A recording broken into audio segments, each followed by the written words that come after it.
Hey, we're Heather and Maddie from Lite105 and joining us. Wow, look at this. Kevin Richardson from the Backstreet Boys. How are you, Kevin?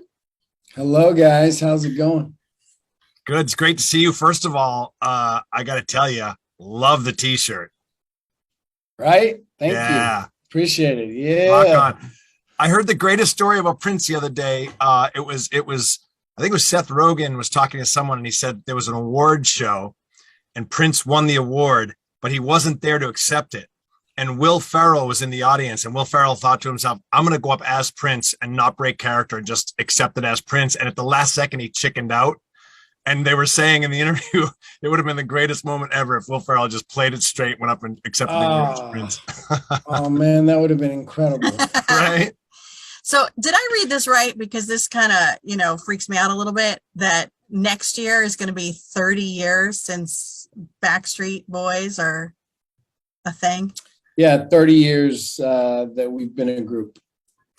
Yeah, That's since crazy. we came together. Yeah. Not since our first album or anything Right. like that, but when we formed. Yeah.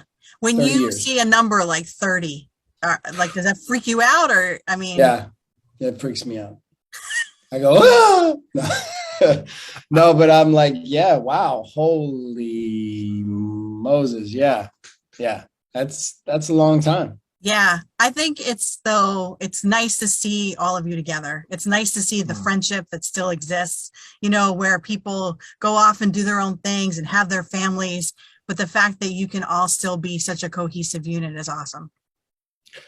Yeah, I mean, we're very fortunate that we actually get along and like each other and care for one another, and that we are able to have had a career in this industry, because it's not easy.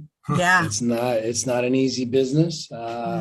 So yeah, we're very thankful, very fortunate.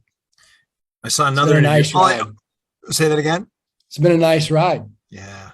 An incredibly long ride. Yeah, you're right. Music business is tough. And I was watching another interview, because that's all I do is watch interviews. Yeah, apparently. It was Rick Rubin, the producer, and he was talking about collaboration.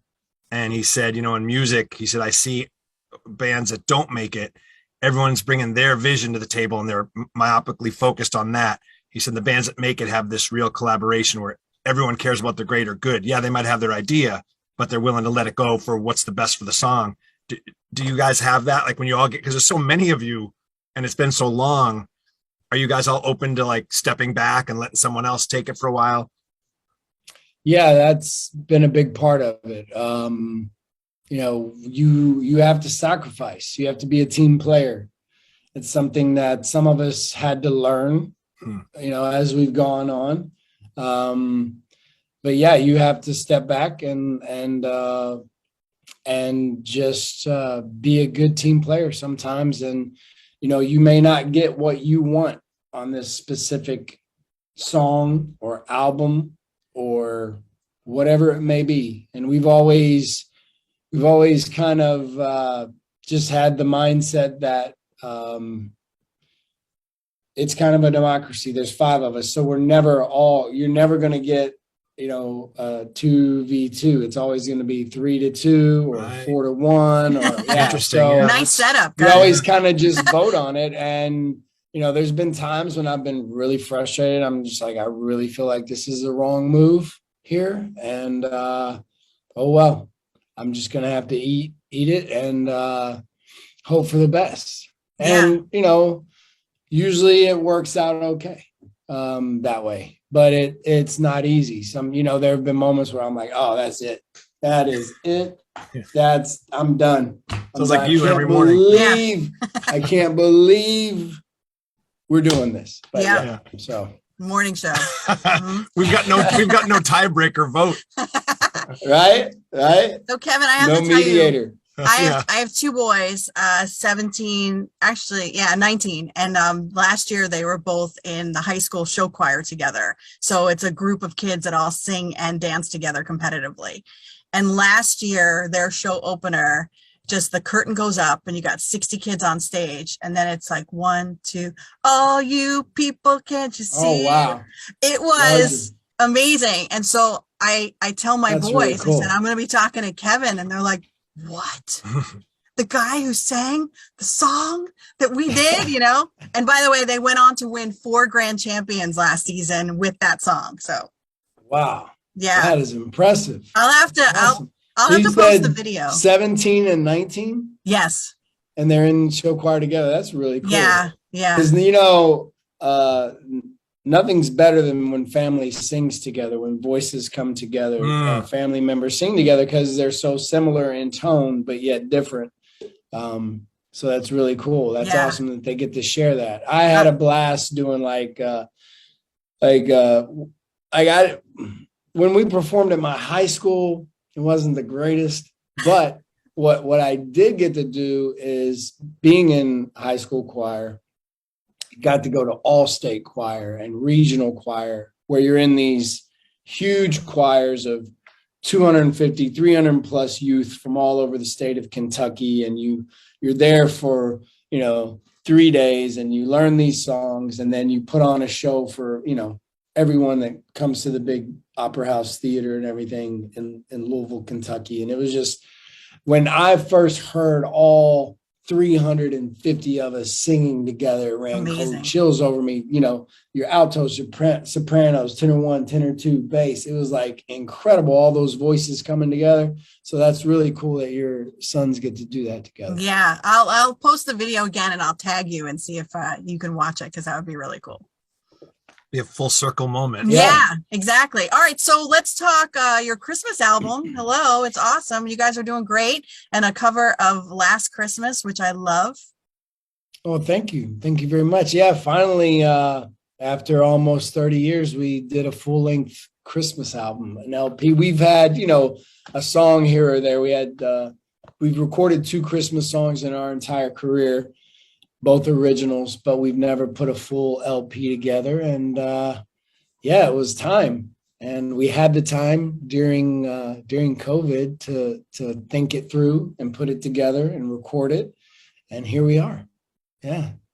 That's incredible. And then as far as the song choices, again, we talked about that collaboration. Did you guys have a big board, and how did that process go? So we all submitted our top 20. And then we put a graph together. Awesome. Christmas. And we went down the graph, and, a lot of us hit on the same songs. And then there were a few that were like outliers that maybe needed a discussion. One of those was Same Old Lang Syne by Dan Fogelberg. Beautiful.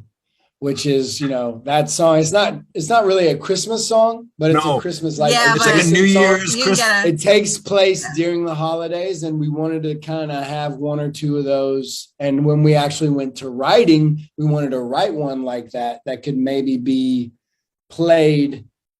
It didn't have to always be played around the holidays. So the setting of that song takes place during the holidays, and I've always loved that song. Brian brought that one to the table. I'm like, oh my gosh, man, I totally forgot about that song. I love that song. I'm a child of the 70s, so I just love that song, and I love the version that we did of it. Until you meet your old lover at the grocery store, and it's awkward. Yeah. Hey, oh. Yeah, it's really interesting because Brian said that actually happened to him. Oh, really? Ooh. Yeah. At the supermarket? Did they drink a 6-pack in the liquor store? Everything except the 6-pack. I have a funny story about that song. My sister, Amy, who often has these moments, the line I think is, we try to reach beyond the emptiness. And she thought it was, I tried to reach her on the internet. It was written in 1970, whatever. What are you talking about? There's lots of those songs that people get the words wrong for decades. You guys must be in full Christmas spirit right now. We're ready. We're rocking and rolling and rocking around the Christmas tree. Wow. Which we didn't do that one. We debated on that one, but maybe we'll do a volume 2 someday. Maybe. We usually are very Christmas spirity right about now too. I know. I mean, you guys, what's going on? It is, it's close to that time, and you haven't played any Christmas music yet. So what's the deal? What's the problem? we usually wait for like a big directive from somebody famous to tell us to go all Christmas. So I wonder. Somebody famous. I wonder. I don't know anybody like that, but I can tell you that I think you guys should kick off your Christmas season, and I think I have the perfect song to do it. Backstreet Boys, Last Christmas. Let's go. Happy holidays, y'all. Let's do it. Let's go. Let's go. Lite105 is the Christmas station. Kevin Richardson says, let's go. Let's go. Let's crank it up. It's All time. right. Awesome. Done. Next song on Lite105 will be Last Christmas by the Backstreet Boys. Excellent. Merry Christmas to all y'all. Thank you. Happy holidays, y'all. All right. Thanks, Kevin. You're the best. Appreciate it, guys. Thank you. Ho, ho, ho. Awesome job. Thank you. Ho, ho.